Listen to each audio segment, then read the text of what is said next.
नमस्कार, study for goals में आपका स्वागत है। मेरा नाम है कमलेश महतो और हम लोग चर्चा कर रहे हैं नागपुरी भाषा एवं साहित्य के अंतर्गत बनकेबरा भाग 1, जो कि पद्यों का संकलन है, कविताओं का संकलन है, उसके बारे में हम लोग चर्चा कर रहे हैं। तो अब तक हमने 5 कविताओं को कवर करा है। ये हमारी 6वीं कविता होनी चाहिए। तो बिना विलंब किए हुए हम आज 6वीं कविता की बात करेंगे और यह कविता है राम रघुवरे, जिसके रचयिता अर्थात कवि पौराणिक गौरीनंदन शर्मा हैं। राम काव्य का एक लघु वंश है राम रघुवरे, यह जो कविता है। राम रघुवरे एक महत्वपूर्ण कविता है, कह सकते हैं कि वो जो पूरा काव्य खंड है उसमें से में। तो चलिए बिना विलंब किए हुए हम लोग शुरू करते हैं इस कविता का पाठ तथा इनके भावार्थ अर्थात इनकी व्याख्या, साथ ही इनसे बनने वाले महत्वपूर्ण सवालों को भी देखेंगे। तो चलिए शुरू करते हैं इनकी पाठ और इनकी व्याख्या। राम रघुवरे पौराणिक गौरीनंदन शर्मा। सुंदर मधुमास नौमी सुदी प्रिय मास, दोपहरे अनुकूल पुनित अवसरे गे साजन, प्रगटे श्री राम रघुवरे। अर्थात सुंदर मधुमास में नौमी के शुभ और प्रिय महीना में और दोपहर के समय में श्री राम जी प्रकट हुए, अर्थात उनका जन्म हुआ। सुंदर मधुमास कहने का मतलब अगर आप देखेंगे या चैत महीने की बात की जा रही हिंदी कैलेंडर के अनुसार, तो वह समझिए कि वसंत ऋतु का एक महीना होता है, जिसमें कि सभी जो फूल होते हैं, पेड़ पौधों में जो फूल आते हैं, वो मतलब उनमें वो मादकता, वो मधुमयता आती है और वो उनमें सौंदर्य आता है, इसीलिए उनको मधु का मास का मंजर आते हैं दरअसल, तो उस मंजर में मधु होता है, इसलिए उसको मधुमास कहा गया है।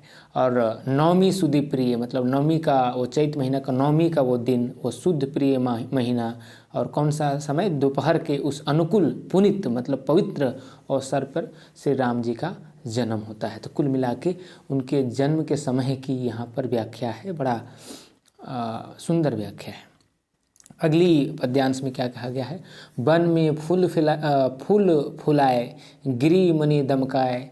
और जब जन्म लिए हैं श्री राम, तो उस समय वनों में फूल खिला हुआ है और गिरी अर्थात पर्वतों में इस फूलों की महक से पूरा दमक रहा है, अर्थात उनकी महक पहाड़ों तक भी जा रही है। बहुत शीतल मंद सुगंध समीरे। और इस जब फूल खिले हों, तो जब हवाएं चल रही हों मंद मंद धीरे धीरे, तो उसकी महक मतलब कि कोई मतलब क्या कहें, उसका कोई तुलना ही नहीं है। तो ये जो पूरा वर्णन है वो उस मौसम का है जब शईद का महीना होता है और श्री राम का उस पावन बेला में जन्म, उसकी एक मतलब की व्याख्या है कि बहुत शीतल मंद सुगंध समीरे, समीर मतलब हवा। तो जब फूल खिले हो जंगल में, पहाड़ फूलों की महक से दमक रहा हो, उस समय शीतल मंद सुगंध हवा बह रही है, तभी श्री राम जी का प्रकटीकरण होता है, जन्म होता है। सुर फुलवारी साय नभ दुंदुभि बजाए, देवनाग मुनि गण विनय जे करेगे साजन, प्रगटे श्री राम रघुवरे। ऐसा प्रतीत होता है मानो कि सुर अर्थात देवता भी फूलों की वर्षा कर रहे हैं और आकाश से दुंदुभि बज रहा हो, है ना। मतलब उस पल को और मतलब कि महत्वपूर्ण बनाने के लिए कवि ने इस तरीके के शब्दों का प्रयोग किया। दुंदुभि एक तरीके का बाजा होता है, एक समझिए कि आकाश में गूंजने जैसा कुछ बाजा होता है, उसकी बात कही जा रही है। तो जब जन्म ले रहे हैं तो उस समय सूर अर्थात देवताओं के द्वारा वारिश की जा रही फूलों की, और नभ में अर्थात आकाश में दुंदुभि बज रहा है। देव नाग मुनि गण विनय जे करे, और सब जो देव है, नाग है, मुनि ऋषि मुनि हैं, सब विनय कर रहे हैं कि श्री राम प्रभु का अवतरण हुआ है, जन्म हुआ है। गंधर्व गुण गाए मगन छाती समाए, गंधर्व भी गुण गा रहे हैं, सभी उनको अपने छाती में अर्थात उनके दिल में समा रखे हैं। गौरी हरख भरे सब चराचरे गे साजन। और कवि गौरी नंदन शर्मा कह रहे हैं कि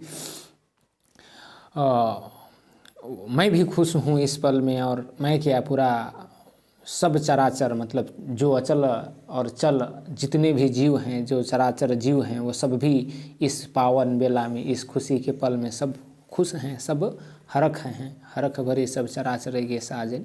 तो कुल मिला के यह जो कविता है, इसमें आप अगर इसका एक संक्षिप्त व्याख्या आप अगर जानना चाहेंगे तो यही है कि जो श्री राम जी का चैत महीने के उस पावन बेला में जन्म होता है, उनमें जो प्रकृति में जो परिवर्तन होता है, प्रकृति में जो एक मादकता, एक सौंदर्यता और एक सुंदरता होती है, खूबसूरती होती है, उसकी चर्चा है। और साथ ही थोड़ा सा अतिशयोक्ति करते हुए देवताओं का इसमें उल्लेख है और नाग मुनि इन सबों को भी इनमें प्रकृति और कुल मिला के कहें कि देवताओं को भी जोड़कर उस माहौल को और पावन और एक तरीके से कहें कि महत्वपूर्ण बनाने की कोशिश की गई है कवि के द्वारा। तो ये बात इस पूरी कविता में है। इसमें कुछ महत्वपूर्ण शब्द हैं, जटिल शब्द हैं। विदर्भ नहीं, राम रघुवर में तो अलग कविता थी। पुनीत, पवित्र, पुनीत का मतलब पवित्र होता है, पुण्य होता है। गिरि अर्थात पहाड़, शीतल तो जानते हैं ठंडा, नभ आकाश, उसको गगन भी कहते हैं। दुदुभी एक तरीके का बाजा होता है जो प्रायः खुशी के समय में, अगर आप रामायण वगैरह देखे होंगे तो उसमें बजाई जाती है। इनसे संभावित प्रश्न कैसे बन सकते हैं?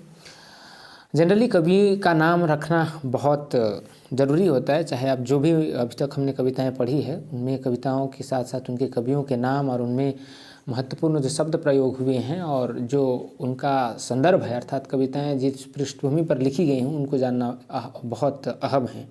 संभावित प्रश्न क्या हो सकते हैं? राम रघुवरे जो कविता है उकर कवि के है के, तो ये एकदम याद रखना है। पौराणिक गौरीनंदन शर्मा। कौन महीना में श्री राम प्रभु कर जन्म होलक? तो चैत महीना में श्री राम प्रभु कर जन्म होलक। सुंदर मधुमास कौन महीना के कहल जाए है? तो चैत महीना के कहल जाए है। दुंदुभी कर का अर्थ है के? तो यह दुंदुभी एक तरह के कर बाजा है के। श्री राम प्रभु कर जन्म चैत महीना कर कौन तारीख के हेलक? तो 9वीं अर्थात 9 तारीख के होलक। हिंदू कैलेंडर कर जे चैत महीना है के वह महीना कर 9 तारीख के 9वीं के होलक। तो ये था आज का वीडियो दोस्तों। कैसा लगा आप लोगों को? आपकी प्रतिक्रियाएं अपेक्षित है। साथ ही आप अगर कुछ और आप जानना चाहते हैं, कविताओं में कुछ चीज़ें अगर बची रह जा रही हैं तो आप सलाह दे सकते हैं। और यदि आप चैनल पर नए हो तो सब्सक्राइब करें और वीडियो अच्छी लगी हो तो लाइक करें और प्रतिक्रिया के लिए कमेंट करें। वीडियो देखने के लिए धन्यवाद। जोहार।